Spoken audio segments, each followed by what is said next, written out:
Splatterhouse on the TurboGrafx-16 was on the cutting edge of interactive depravity back in 1988, and Namco Bandai's upcoming remake carries the torch, or maybe it's a severed arm, onto modern consoles.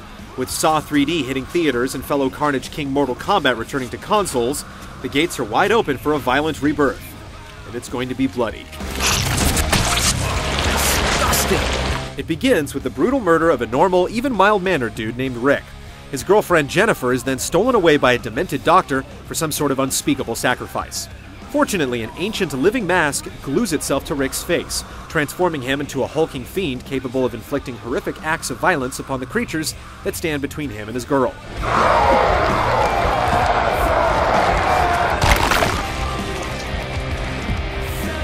The mask's motives are questionable, but it seems to give reasonable advice. Paint the walls red. Its dark powers drive a combat system that helps the game live up to its title. Your two fists can do plenty of damage by laying on light and heavy attacks, and the incredible quantity of blood you spill can buy you many new ways to slaughter. Charged power hits, a beefy shoulder tackle, and a savage ground and pound game are available to open up the basic brawling gameplay. Fights can leave you looking almost as torn up as your victims, but you can heal your damaged body and missing limbs by siphoning life out of enemies with an area attack that drains your red energy bar, or use that same power to transform into a raging super-powered version of your already monstrous self to mutilate your attackers with buffed-up attacks.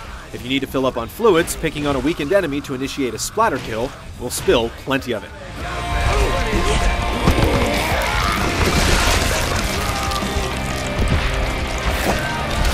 Your battlegrounds aren't limited to the creepy West Mansion.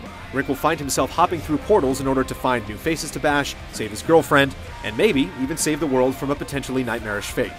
Splatterhouse feels like a typical action-adventure that's heavy on combat with simple puzzles that can be solved with violence and a few perilous jumps. But certain sections mimic the side-scrolling gameplay of the original trilogy, which will be included with the final game as an unlockable bonus. The game reinforces its horror movie aesthetic with a legitimately heavy metal soundtrack, never passing on an opportunity to spill insane amounts of blood, and by letting you piece together scraps to complete suggestive photographs of your girlfriend. After all, nothing complements dripping slabs of butchered meat like a little slice of cheesecake. Splatterhouse seems to have a clear idea of what it wants to accomplish, but will it be able to provide gamers with the right kind of horror? We'll deliver the final judgment when the game hits stores in late November.